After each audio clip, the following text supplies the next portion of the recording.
It's been a week since I left the university, and I was finally alone in the thick of the Idaho wilderness, just me and my equipment.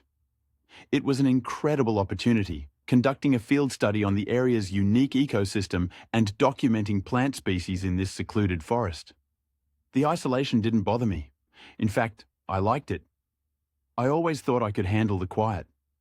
But now I know it wasn't the quiet I should have feared.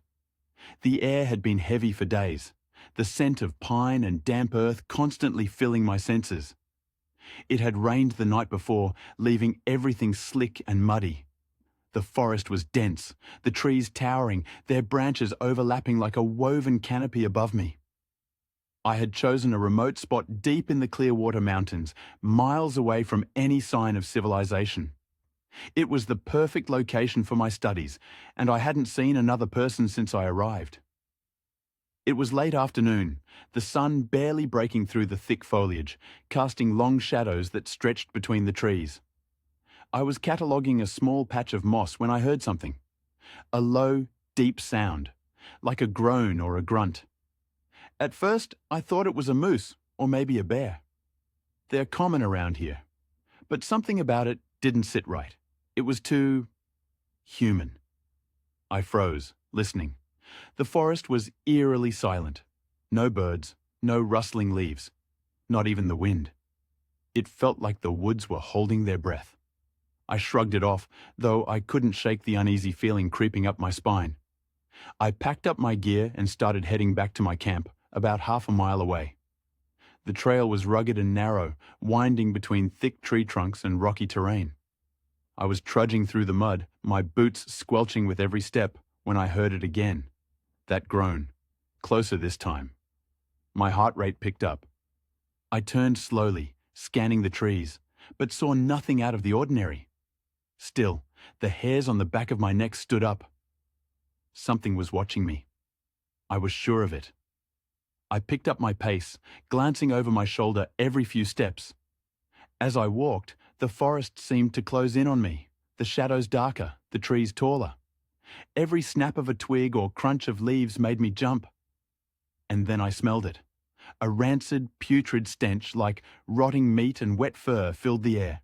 I gagged, covering my mouth with my sleeve, but the smell was so overpowering I could taste it. I'd never smelled anything like it in my life. Panic gripped my chest. I looked around frantically. Something large was moving between the trees, something that towered over the underbrush, maybe 50 yards away. My breath caught in my throat as I squinted, trying to make sense of the shape. The figure was huge, easily over 7 feet tall, with long, matted dark hair that hung from its body like a shaggy coat. My brain struggled to process what I was seeing. I blinked, hoping it was some trick of the light, but it wasn't. It was real. And it was watching me. I stood frozen, unable to move or scream, my body paralyzed with fear. Then, slowly, it stepped forward. Its movements were deliberate, each step heavy, making the ground beneath me tremble. The creature's eyes, glowing faintly in the dim light, locked onto mine. They were intelligent, calculating, and filled with something primal that made my stomach drop. I felt like prey. I don't know what snapped me out of my stupor, but suddenly I was running, adrenaline surging through my veins. My gear bounced against my back as I sprinted through the woods, my feet slipping on the wet ground. I didn't care where I was going, I just had to get away from it. The heavy footsteps followed, thudding behind me, getting closer. Branches whipped against my face and arms, but I didn't stop. My lungs burned, and my heart pounded so hard I thought it might explode.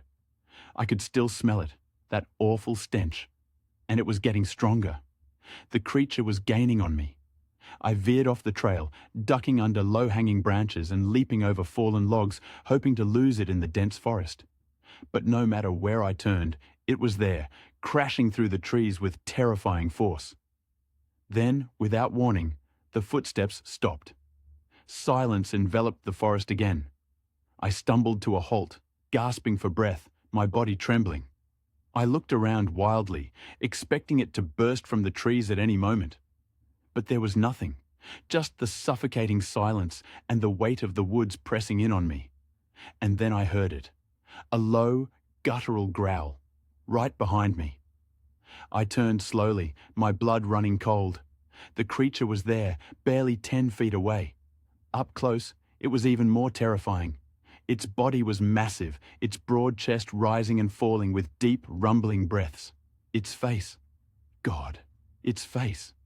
It was like a distorted human, with deep-set eyes, a flat nose, and a mouth too wide, filled with yellowed, sharp teeth.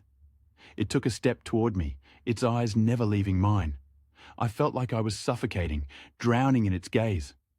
My legs were jelly. I couldn't move, couldn't think. The hulking creature rocked back and forth from side to side, then, with a deep, rumbling growl, it turned and disappeared into the trees as quickly as it had come, leaving me alone in the oppressive silence of the woods. I collapsed to the ground, my body shaking uncontrollably, tears streaming down my face. I don't know how long I sat there, but eventually I forced myself to move, to gather my scattered thoughts and head back to camp. I packed up everything that night, trembling hands fumbling with the tent and gear. I didn't sleep. I just sat by the dying fire, clutching the knife I always kept nearby, listening for any sign of that thing. The next morning, I hiked out of those woods as fast as I could. I never spoke of it to anyone. Who would believe me? Hell, I barely believe it myself. But I know what I saw, and I know I'll never go back into those woods again.